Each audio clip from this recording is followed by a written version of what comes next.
Hello and welcome to Information Security Management. In this module, we're going to look at ISO 27001 and the business context and scope. So to start with, we look at the information itself to effectively understand the business concept and implement an information security management system. So we begin by examining several key elements. The first is the context of the organization. This is clause 4.1, which involves identifying internal and external factors that could impact information security, such as technological trends, regulatory requirements, organizational culture, etc. Next, we will look at the interested parties, which is clause 4.2. These are the stakeholders such as customers, regulators, and partners who have expectations or have obligations that the information security system must address. Then we look at the decline in the scope of the information security system.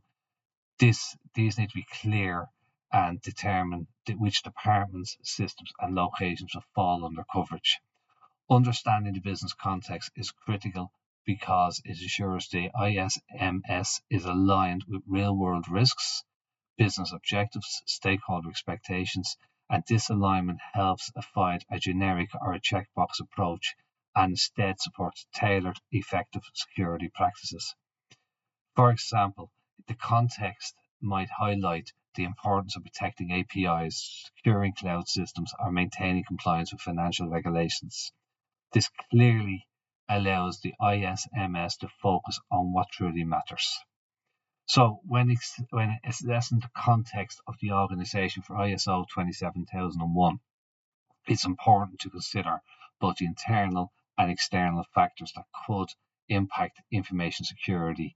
Internally, this means organization culture, the structure, the roles within the business, existing technology and infrastructure, and the internal policies and strategies in place.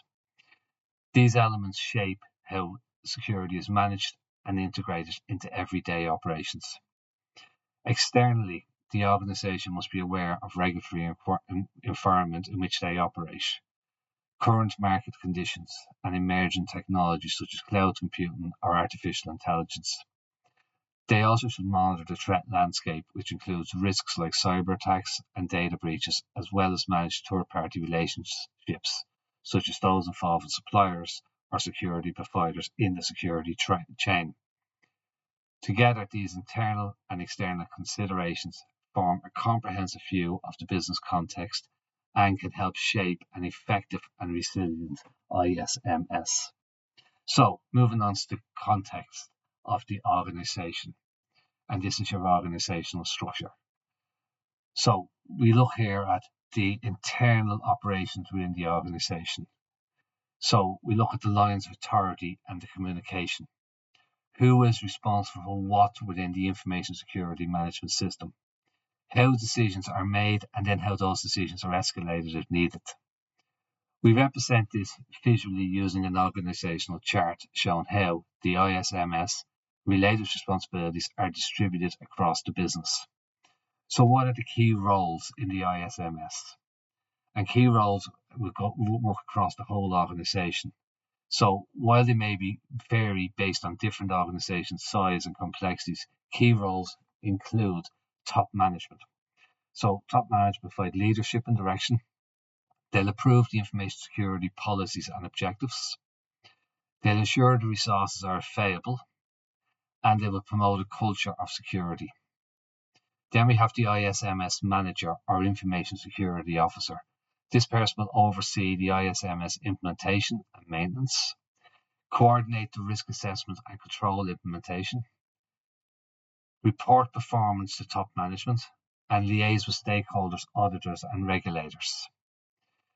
Then we have the IT staff and technical staff. These will implement and monitor security controls, manage systems, network, and access rights, respond to incidents, and ensure business continuity. Then we'll have the department heads or business process owners. These ensure security is integrated into their team's activities.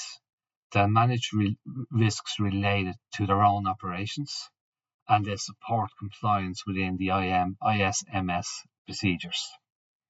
And then finally, we'll have all employees. So all employees will follow procedures and policies.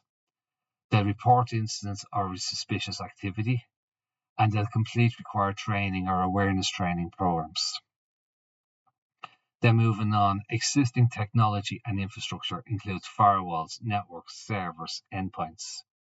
The internal policies and strategies or information systems policies include access controls, password policies, business continuity, disaster recovery, incident management, and runbooks.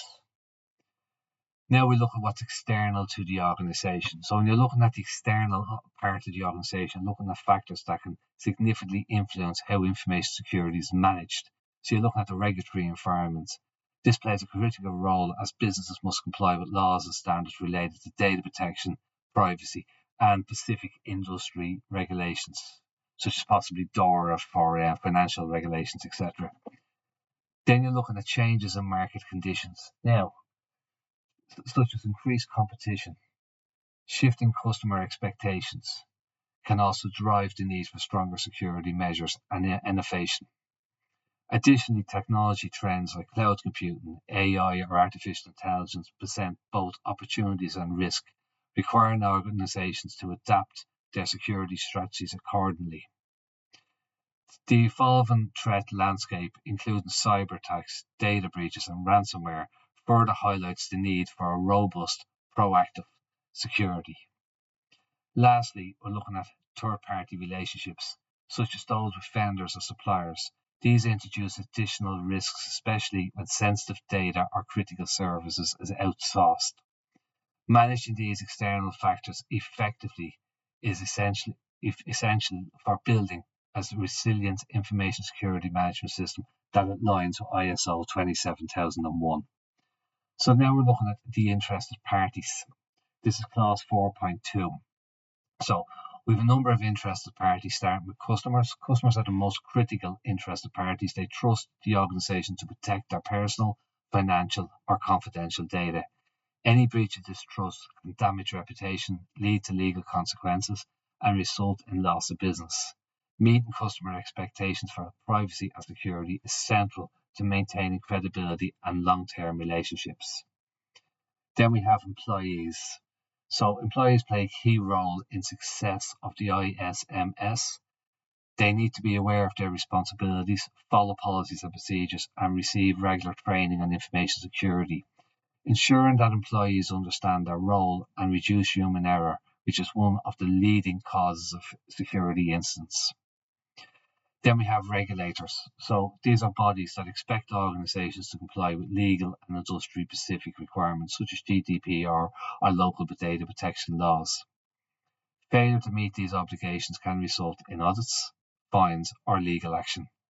The ISMS must align with these regulations to maintain compliance and avoid penalties. Then we have the stakeholders and board members. So these are senior stakeholders, including stakeholders and board members, are interested in minimizing risk that could impact business continuity, reputation, or profitability. A well-managed information security system reassures them that information security is being addressed at a strategic level and that appropriate controls are in place. Moving on then to suppliers or third-party vendors, suppliers and contractors or partners. Service providers also have access to data systems. The relationship includes security measures. It's important to ensure that partners and suppliers comply with agreed security standards through contracts and assessments, KPIs, etc. And then we've finally got auditors and assessors. So internal and external auditors will review the information security management system to ensure it meets ISO 27001 requirements and other obligations.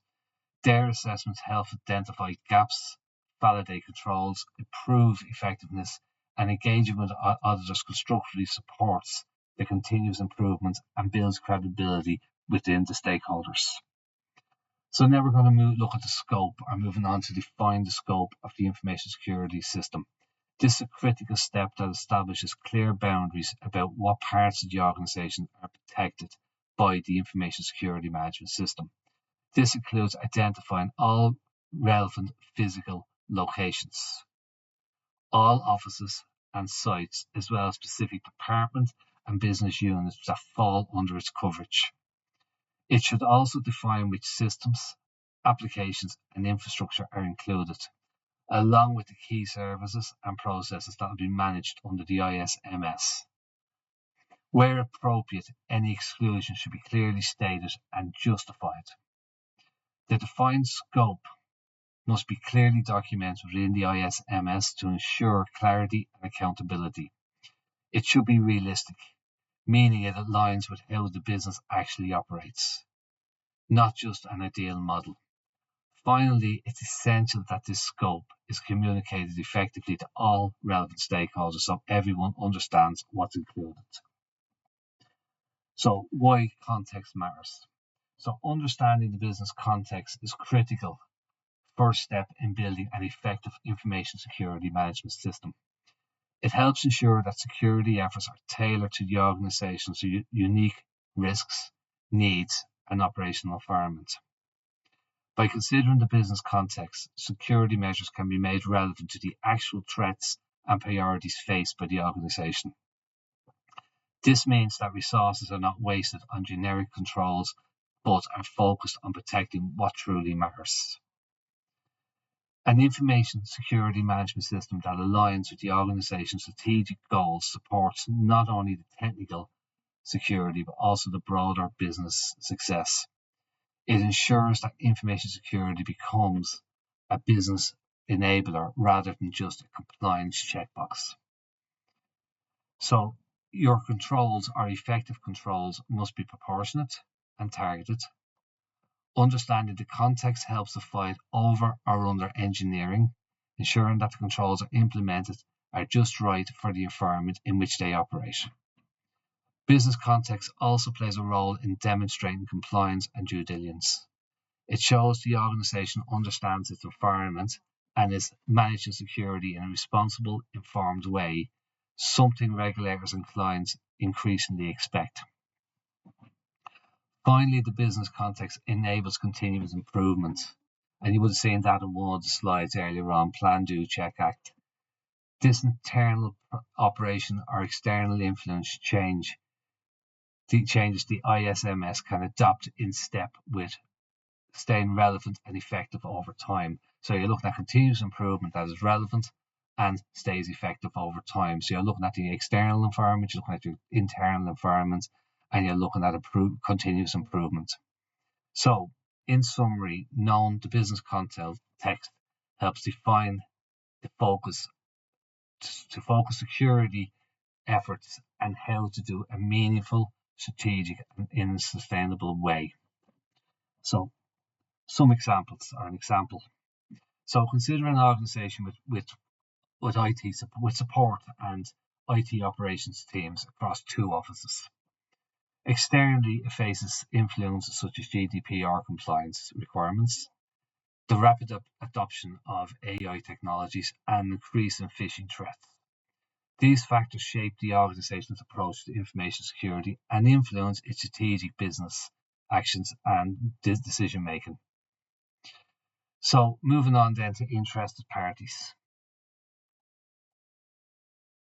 The IMS must account for the need for expectations of fair use. So this is the interested parties within the example. So it must account for needs and expectations of various interested parties, which include customers, employees, regulators, partners, stakeholders, which we mentioned earlier. The scope of the IS Clause 4.3, the scope covers all the following key elements: all cloud-based HR systems, development and IT operation departments, and London and Manchester offices. However, it excludes the marketing division, which is justified by nature of those systems and the lower security risks in conjunction. So the marketing wouldn't have any sensitive information, wouldn't have any private information, and therefore it's justifiable to exclude it from the overall security of the organisation. The scope is clearly documented and aligned with organisational services and communicated to all relevant stakeholders. Now, when we say the marketing department, we need to be clear. It's the Marketing information may not be as private or as sensitive, but remember, the marketing team would be a member of the staff members, and their personal information would be relevant, and that would fall under the HR part of the example. So why this matters? Well, defining the scope and the context of the information security management is critical to ensure that focus is placed on securing what matters. And this goes back to the marketing example. If you've got customer information, that matters. If you've got marketing information that's going to go out in the public, that's going to be out there, it may not matter. Now, you might have some information that is, unique to the organization and you want to keep it secure and safe. And yes, you can add it in, but we're looking at a reason here why you might exclude certain information, and that's the idea behind it. So look, what you're looking at doing is prioritizing what's important, taking a risk-based approach so the organization can maintain strong security practice and ensure ongoing technical resilience. Thank you very much. Please subscribe to this channel. I will be creating more videos, and if you subscribe, it'll help. Thank you again. Bye bye.